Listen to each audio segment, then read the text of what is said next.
The Jets have a hidden gem free agent that no one is talking about, but we're going to change that right now.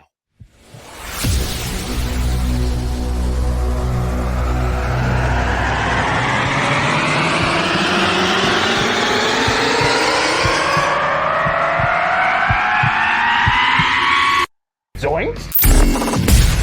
It is unequivocally the Super Bowl for New York Jet fans. Field Yates, baby. Field Gosh darn Yates. Let's bring him on the show. Come on, people.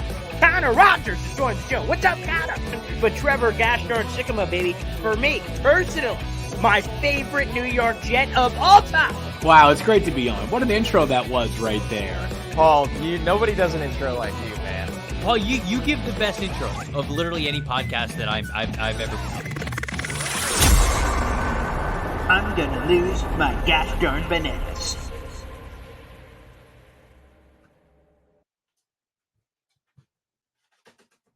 Hey, what's up, everybody? My name is Paul Eston Jr., a.k.a. Boy Green. I'm the New York Jets digital reporter for Heavy.com. Before we go anywhere, like the video, hit subscribe down below. Do your participation trophy here in 2023 to contribute to the show. Come on, do your part.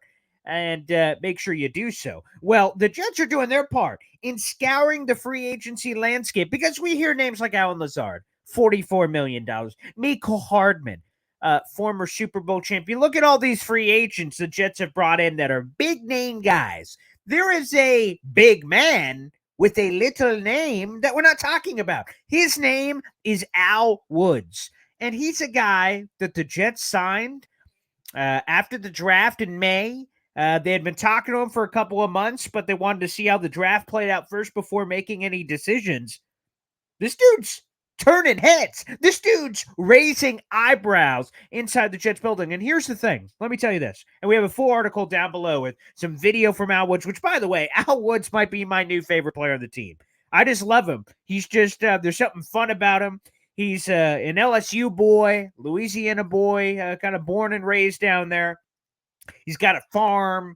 He doesn't really, he's not a big social media guy. Doesn't give a crap. He's one of those old school blue, a blue collar, punch in, punch out guys that just shows up and just kind of says what's on his mind, which I find comforting in a lot of ways. So throughout Al Wood's career, okay, this guy has just been the Damon Snacks Harrison, a poor man's version of it, right? This big, hulking, massive human being that just lies in the middle of the defense, and he's like this impossible mountain that you can't move. Like, he just could sit there and say, move my fat ass, you can't move me, right? He could say that.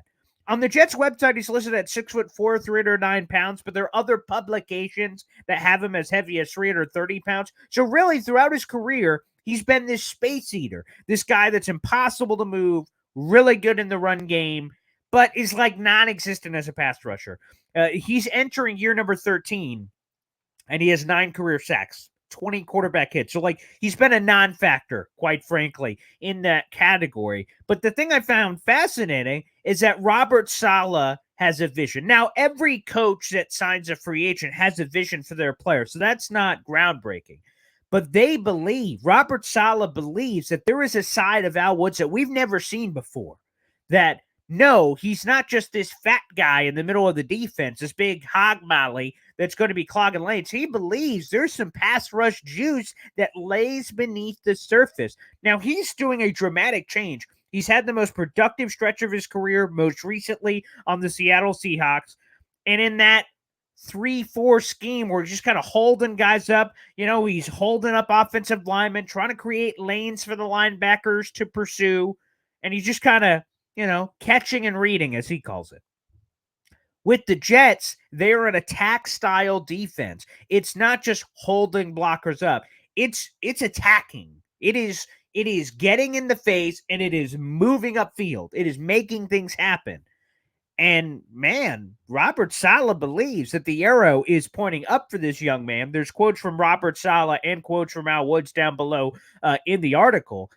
But I find it fascinating that they could have found this hidden gem in the defensive line. Where we talk about Quinnen Williams, Carl Lawson, John Franklin Myers, Will McDonald, Jermaine Johnson, Bryce Up. Like, there's all these guys. But, like, the one that's completely slipped on the radar is Al Woods, who is probably most likely to start right next to Quinnen week 1, Monday Night Football, September 11th, it's probably going to be Quinn and Q and Al Woods being next to each other. Look at that mammoth pile of man going on there. Good luck, Buffalo, or any other gosh darn team for that matter.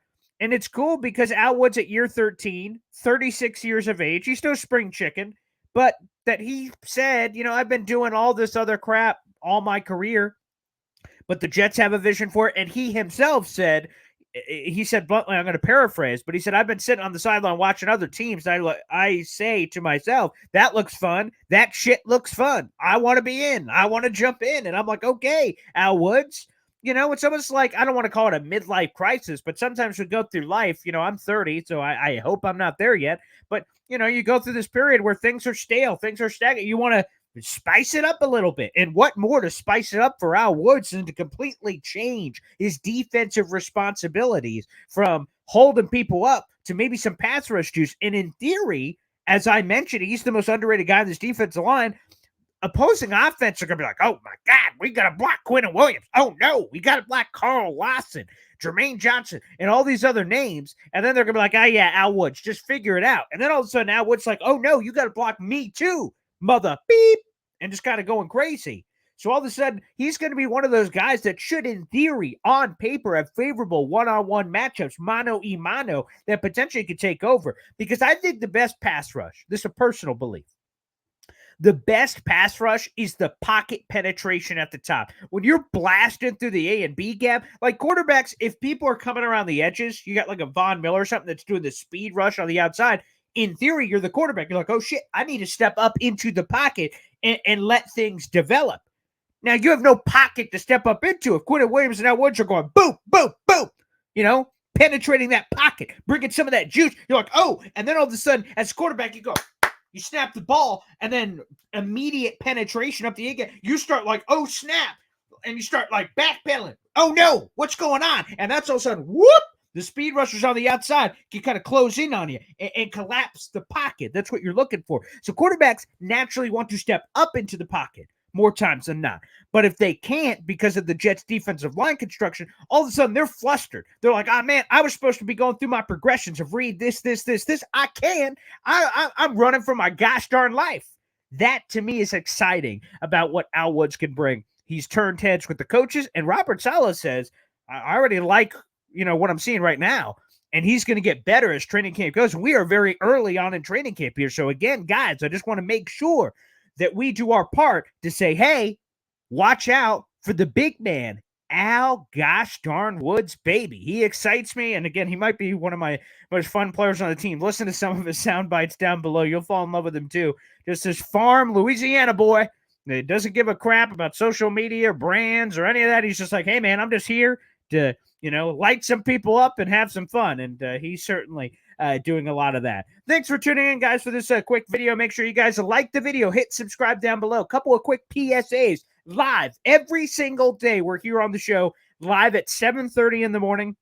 If you want to get up early with us, you can start watching those live every day here on YouTube, or you can always watch it after the fact. There's a live show every day, guys. Feel free to check it out. We'd really appreciate it. And we got some fun guests that'll be joining us along with myself. So hopefully you guys can enjoy the daily content. Thanks for tuning in. Thanks for liking the video. Thanks for subscribing. We got more stuff coming up here on the channel. Take